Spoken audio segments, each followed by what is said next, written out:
I went through perimenopause when I was in my early 40s, and I am 80 right now. So we have to go back a fair bit of time, about maybe 35 years. And like a lot of women in that time period in my life, sex was not talked about, it's a taboo subject. And certainly perimenopause and menopause was unspoken and untaught. I did have an older sister and my mother. I knew about this time in my life where we're not going to have our periods anymore. I didn't know anything else. And my options for perimenopause at that time with vaginal dryness, which happens to a lot of women, and loss of libido, was Premarin, which was female horse's urine. And I couldn't quite get over that.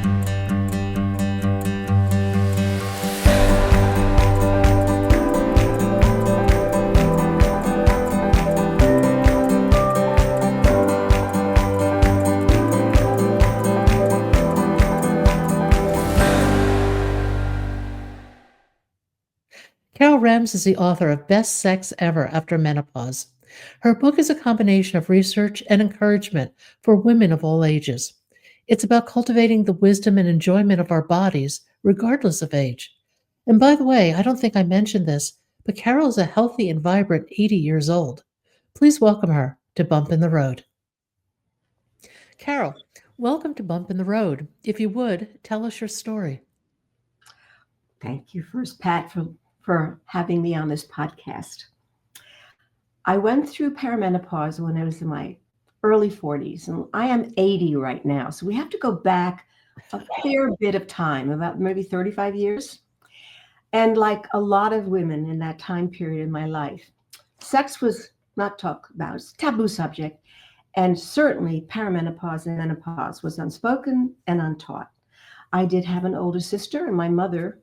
I knew about this time in my life where we're not going to have our periods anymore. I didn't know anything else. And my options for perimenopause at that time with vaginal dryness, which happens to a lot of women, and loss of libido, was Premarin, which was female horse's urine. And I couldn't quite get over that. And there were no other opportunities for I was going to deal in terms of vaginal dryness. So going through this period of time, and I'm married to a husband who is 7 years younger. I had been married very young at 21, got pregnant at 22, when the birth control pill had just come out and you had your husband's permission. Well, it was too late for me.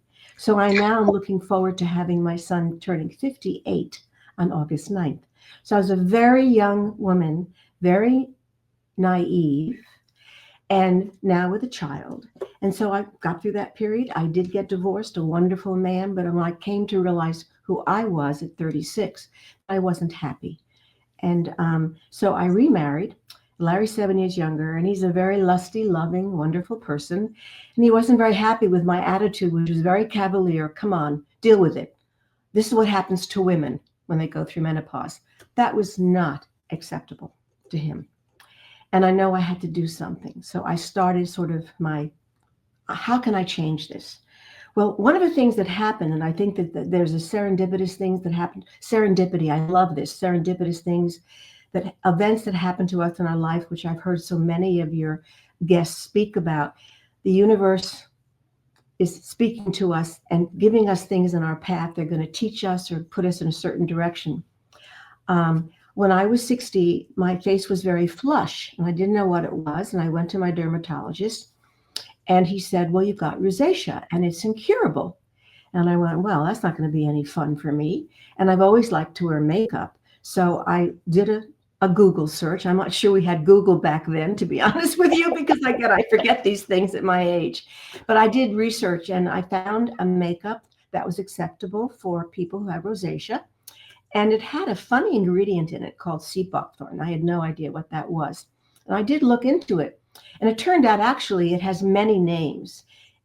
It's a shrub that's grown in very cold climates like the Himalayas, in Siberia and parts of Russia, Canada.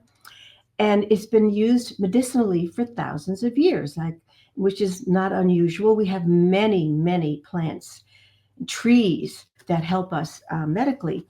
So I found a company that had it and got it from the Himalayas. It's a bright orange berry that about the size of blueberries, and the flesh of the berry is made into an oil, and the Mhm. tiny, tiny seeds inside the berries are made into a seed oil. So I took this as a supplement. That's all that I took, just the oil. Actually, you could sort of drink it out of the bottle, but I prefer to have it in a little capsule. And within about 4.5 months, I never really got rid of the rosacea, but the flushing was gone, which I thought was really quite amazing. And I then kind of was still dealing with my issues of vaginal dryness. And then I was staying up to date on what was happening with C. buckthorn. And I found some research that they came out with that it was showing that it was healing vaginal dryness and did not affect one's estrogen level or any of your hormone level. And I went, well, I'm going back on that again. And I began to take the sea buckthorn, and about, again, 4.5 months after I was taking the supplement sea buckthorn, I went to my gynecologist and I said, because she had been really commiserating with me, what can we do for you, Carol? What can we do for you? And I said, I think I've solved my problem. I said, why don't you give me an examination? And she did. And she looked up and said, okay, what's going on here? And she used the word normal. I mean, never did that word sound so good to me. Normal. So I was not suffering from vaginal dryness. But to be quite frank, any any intimacy or what I wanted to have, I still wasn't really getting turned on, and it was still kind of stressful. Um, so again, life hits you with things that you don't expect, but there can be something really beneficial around the block from that. Um, I had a mammogram and I had breast cancer, and I had a lumpectomy, and I had to have radiation. And I was scheduled for 6 weeks of radiation. And in my research about sea buckthorn, I had read that it has many, many healing benefits. All your mucosa, not just in your vaginal walls. Dry eyes, for example. Mhm. I went like, oh, okay. Maybe in after my radiation, I can put some of the oil, the seed oil, on my breast. And I did. It turned me orange. I mean, it's like a suntan, no burning and none of that, which is really wonderful. And again, when the nuclear plant, when Chernobyl, am I saying it Yeah. properly? Yeah. They were using, part of the research was using sea buckthorn for the therapy for people who had been burned and severely damaged with their body and hurt with their body. So another funny thing happened during my X-ray treatment, my radiation treatments for cancer. The state of Washington had just legalized cannabis, medicinal cannabis. Mhm. So I went to one of the cannabis stores, and the people there told me about. And there had been people before talking about the medicinal benefits of cannabis, and so I got a license for it, and I found a funny thing happening taking the cannabis. I was getting turned on again because it does affect our libido. So I went like, wow. And of course, Larry is one of those people that's pushed me to do a lot of things that I haven't wanted to do. He's a much more adventuresome soul than I am, and much more mission driven than I am. And he said, write a book, Carol. Tell people how you healed and you changed. And I went, oh, yeah, right. I've written academic stuff, very boring. I don't know how I'm going to even go about to do this. So he said, well, get help. So as I tell the story, which really worked out, I found out that there was a website here in Seattle that put together authors looking for writing help and writers looking to get authors to help them get their job, do their job, and get paid. So I wrote a blurb about what I wanted. I was very upfront. And Molly Carter answers and said, I've been interested in sex since I was 13. I put her reply in the book. And I went, well, gee, I'm not sure I even knew what it was when I was 13. And it was really a perfect match. We couldn't be more different. She's 36 years younger. She's from a very small city in Greenville, Pennsylvania, and mother of 3 children. I didn't put in some other detail like horses, goats, raises her own food, loves to go camping. I mean, put me in a library, put me in the movie theater. Of course, I like to go traveling, but the love of outdoors is much more watching it than necessarily being in it and like high in a mountaintop. But we were a very good couple. And so we agreed that Molly was going to write about body know-how, and that I was going to write about my journey through healing. And so that's what I did, and that was the point of the book. Um, and so that's the basic journey. And what I wanted it to be was kind of a sex education that I never got. I frankly had this kind of a secret gene, which won't be so secret anymore, that if the book is around somebody's household, teenage boys and girls will pick it up. Um, they've got all the hormones going. They're hot to trot. We're not necessarily. But I think what the book shows is that there's much more to sexuality and our intimacy than necessarily being regulated by our hormones. And it really starts with, in fact, the first word in my book and the last word in my book, which is love. I just couldn't find what love meant to me. And we use it all the time. I love your podcasts. I truly do. Why do I love them? I love my husband. I love my grandson. I love where we live. I love our neighbors. So as I step back and think of all the people and the things that I do that relate to me, that affect me, and I use the word, then what did it mean when I really said I love somebody? And then it came out. And it probably was the hardest thing that I wrote. I think it took the most time of what I wrote. And I started with love is accepting my vulnerabilities and others, and then connecting. So the three things were realizing, as you say, we have bumps in the road and we're not perfect. We have to accept our vulnerabilities. Have to accept the things I know, which my husband despises, and other people that I can't change. I get better at it sometimes and I have a relapse. And I have to accept the fact that everybody else that I love is not perfect and has their vulnerabilities. And boy, is that hard, because I think the hardest thing is to accept our own. And then it was what makes the connection. And I decided I'm going to do it in alphabetical order. And so I started with appreciation. And I started with the things that we do know: trust, joy, laughter, compassion, thought, empowerment, which I think there are also higher levels. And so I kind of divided it up. Awe, that I Mhm. want to be with people that I love who are in awe. And they might be in awe about something that I'm not in awe about, but they have an ability to elevate their enjoyment and appreciation for what is around them or who they're with or what they're eating or what they're doing. So I ended up with 36 states of being in our connecting that mean love for me. And once I had that, then it was a lot easier for me to go on and say, what's my definition of sexual intimacy or sexual pleasure? So that is my story.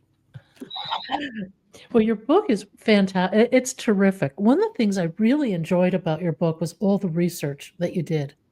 And before we came on, we were talking about how with these hormonal changes, our brains change too. Talk about that a little bit because that is really interesting. Again, this was such a gift for me. Just before I was going to publish, I published on February 4th. In November, I came across some research by Dr. Lisa Mosconi, and she calls her book The Menopause Brain. And her research just took my breath away. And I have to hear it, I'm going to read it to you because I want to make sure that it's absolutely perfect. She's a neuroscientist, and she was looking into the brain and how the brain changes. And her research was so leading edge. Most of us never knew any of this. All human beings who go through puberty, men and women, will get a new brain. All women who go through pregnancy will get a new brain. And all women who go through perimenopause will get a new brain. Many women who go through menopause or perimenopause, because menopause is after you haven't had menstruated for 12 months, when we're going through a perimenopause, we feel like we're losing our brain. I did. Forgetting things, our emotions are all over the board. I've had my friends would call me up because they're much younger than me, would say, Carol, I'm ready to kill my husband. Yeah, or my children who I love, or I've just done the most stupid thing. Um, I'm getting ready to make a presentation in my office. I've been practicing. I got up there, no words came out of my mouth. I mean, I've heard stories, I know my own stories. So to hear that, and then after we are over this phase, we get a brand new brain. And what does our new brain give us? This I have to read. Okay. Emotional mastery, not overreacting to negative situations, not sweating the small stuff, caring less about things that no longer serve us. We get more self confidence, more determination, more sense of our worth, more ability to sustain joy, and more empathy. That is amazing. And it's interesting. I think you do start seeing that when women hit that 50-ish mark, we become somewhat invisible to society, I think. And yet, the benefit of being quote unquote invisible is its freedom. Oh, yes. Oh, I totally agree with that. It's kind of like, I don't really care anymore. It's like, it's okay. You don't notice me. That's perfectly all right. You But know, yeah, but in that invisibility, I think it also is the opportunity to come and say, what's really important to me? yeah. And I'm not going to do that anymore. It's a waste of time, which is the other gift of learning. Get a diagnosis for a terminal illness. Like, I got told I had breast cancer twice. I just lived through, Pat, getting another cancer in my left breast, but it was a skin cancer. Hmm. And I just found out yesterday at Fred Hutch in Seattle that it is truly a skin cancer. And I went to the dermatologist and it was removed and I'm okay. But there it was again, this, this thing that happens to us. And when these things happen to us, and particularly at our ages, we know that if you have the gift of life again to go on, then make the most of it, that what you can do. I mean, that's the gift. It is. And I think when you hit these sort of medical situations, it really does stop and make you think, okay, if I have X amount of time, whatever that is, what am I going to do with it? Yeah. And everything else falls away. Everything reorders itself if you can be true to what is important to you. And the other thing is about the research is that I felt it was so empowering. I want all the women in the world to know that we are not less than. We keep getting better Yeah. than. I mean, this should be everywhere, everywhere, because like everybody else, I kept feeling like, well, I'm a lady. Nobody looks at me anymore. The way they used to, or they discount what I have to say. Yeah. And again, I do forget. I am old. I need help. Um, but I got a great new brain, and that I want to empower women, and I want the perimenopausal women, and maybe even the younger women, to go. Don't be discouraged because your mother kind of retreated or your grandmother retreated and didn't talk, because you have to understand the context of the time that they were growing up in. And Yeah. so we now have an amazing opportunity with this kind of research to say, no, no, we are not. So this reinforces again, no, accept your age and your wisdom, and you can continue to move on and take advantage of this new brain that you got, because you're not going to waste your time. Now you know that's a waste of time to fuss about how you look, or obsess about the fact that you can't do certain things, or you did flub up and you're not so perfect, or you weren't the best mother in the world. My son, just because I was such a young mother and I didn't know what I was doing, I couldn't even change a diaper. And this was before we had Pampers. Okay, I'm in the hospital. I just given birth to my baby, and I guess he pooped or something, and the nurse said, "Well, change his diaper." And I said, "It was a cloth." I said, "I don't know." She said, "But you better learn." We carried this terrible guilt that I was a bad mother. Now, the other thing was, I think I was a very liberal mother. That's what really Seth comes back and tells me, "Mom, you were a pretty good mother because you were so young. You didn't really make me do things or order me around, or didn't want me to ruin up you ruined up your teenage life." I didn't. I was a teenager basically when I had him. So he did affirm for me in the Mother's Day card that I got that, "No, Mom, you were just fine. I never ever lacked for your attention or your love or whatever." And that doesn't make him perfect either. It's just it's just to know that we did the best we could do. The point about getting a new brain is interesting. And just anecdotally, I just turned 68, and I see across my greater peer group, a fair number of women are doing some pretty cool things. A lot of people are just kind of settling into retirement. That's their status quo and they're happy with it. But, and this is just anecdotal without a big sampling necessarily, the men I'm seeing are talking themselves into old age about what they can't do and how things have changed and they're not as inclined to stay fit. And I'm really seeing a remarkable difference between the way women are handling this, call it 60 plus, piece of life, and the way men are handling it. And obviously, that's a gross overstatement. There are exceptions everywhere. But boy, anecdotally, I'm seeing a lot of guys just kind of settling into a state of giving up. And I think it has to do with our culture again, the mindset that men have had. When they're forced for early retirement and they may not want to leave. And the That's fact their that identity. It's hard to leave. their identity, and the fact that men will also have, they're the ones that got erectile dysfunction and they got the drug, for that. Yeah. Does an erected penis make you more virile? Stronger, whatever. So I think that men, like women, have suffered from, and there are more of them, the same conditioning that we have gotten. And I think you're absolutely right. I don't think it's anecdotal, Pat. I think it's the same thing. That men will feel like, well, my worth is gone now.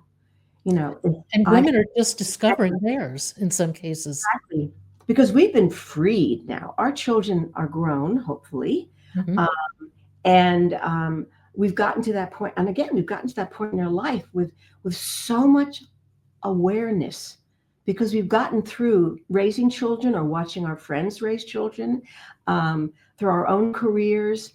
Um, again, I think it's going to go back to the new brain. I really do. I think it comes from that, and it may not be aware of it. That's what I'm hoping is that this research will be wider spread or spread wider. That more women will have an understanding and appreciation for this phase of life, which is empowering them. Yeah, I I love agree. that notice of yours. I I wonder, it makes me wonder if there's a difference in the neuroplasticity of male and female brains.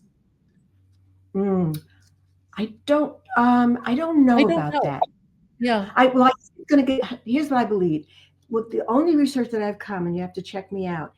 The brain is capable of changing. Okay, everybody's brain is continually to change till we die. Capable of changing. It's going to change to our thoughts and our actions. So when you apply that science to what I have learned, that means then if a man who is let go, like the vice president of a corporation, and said, "Sorry, Peter, we don't want you anymore," his thoughts and his mindsets, his thoughts and actions are going to affect his brain. His brain is our command central for both our physical and our emotional well-beingness. And probably he will have more health issues when you think about it, right? When you think about it, because somebody has said, I think it was I was on your podcast, um, Mickey, the doctor, the chemotherapy surgeon, is that the cancer surgeon that you interviewed, Mickey Cohn? Am I saying it right? He No. tells the bad thoughts are bad chemicals in our brain. Yeah. They kill us.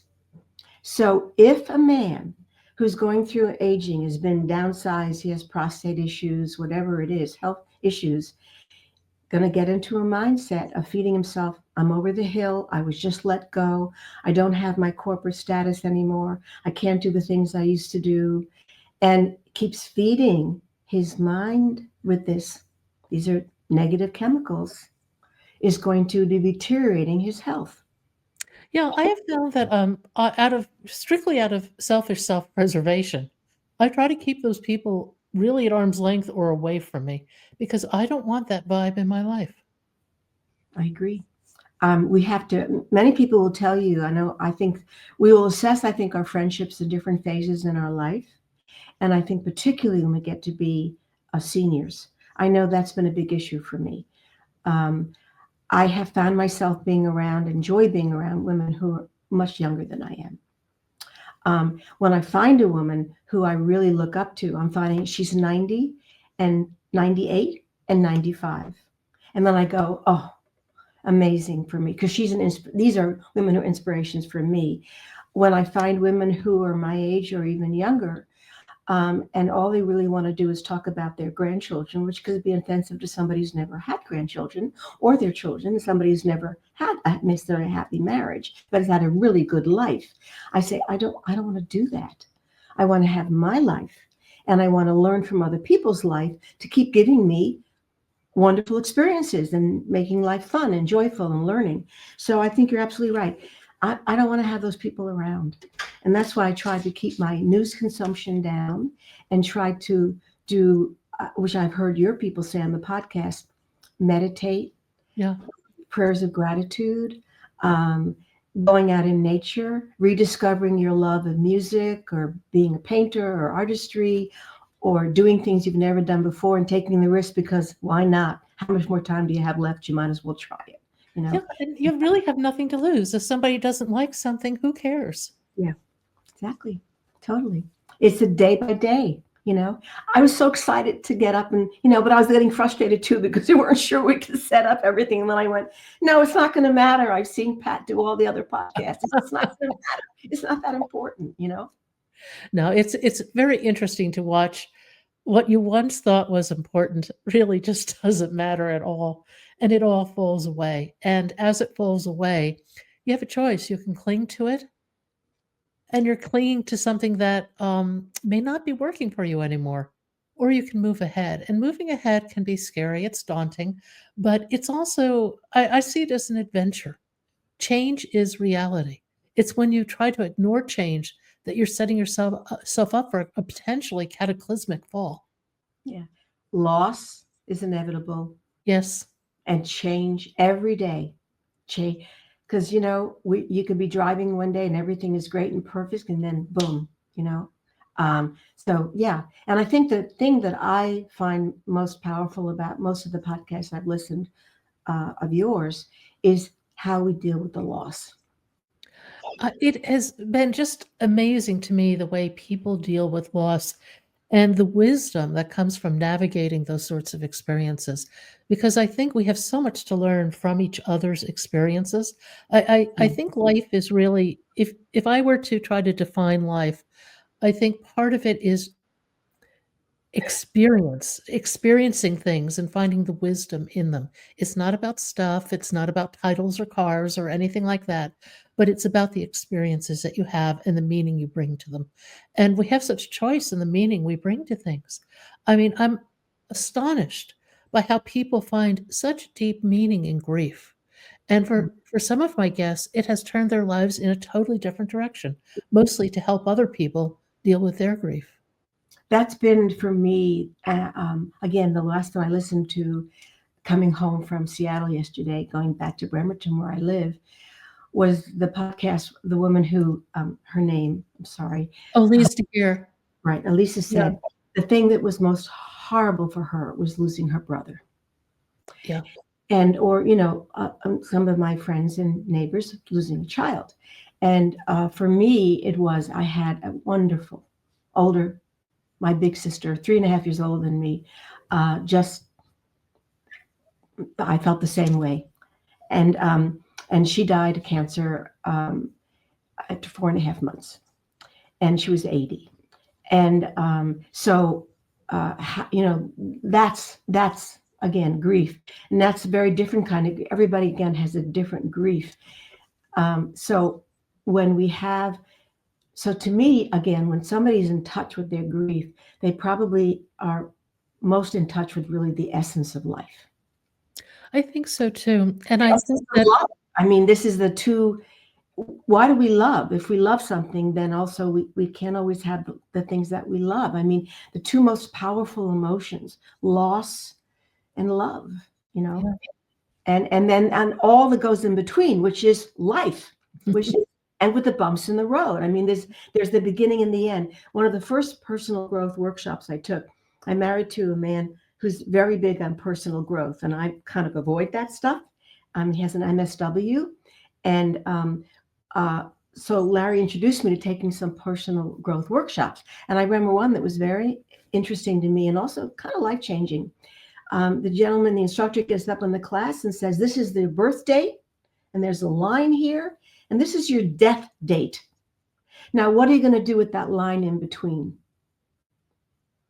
You know, and wow. And I don't, I'm just thinking about it now after all these years, but hearing my own words and what you're saying. And so that's what really this is all about. This is our opportunity. And for women, we are amazing. It's not to denigrate men. We wouldn't be here if there weren't men in our lives. But it's not to, but be empowered by who we are.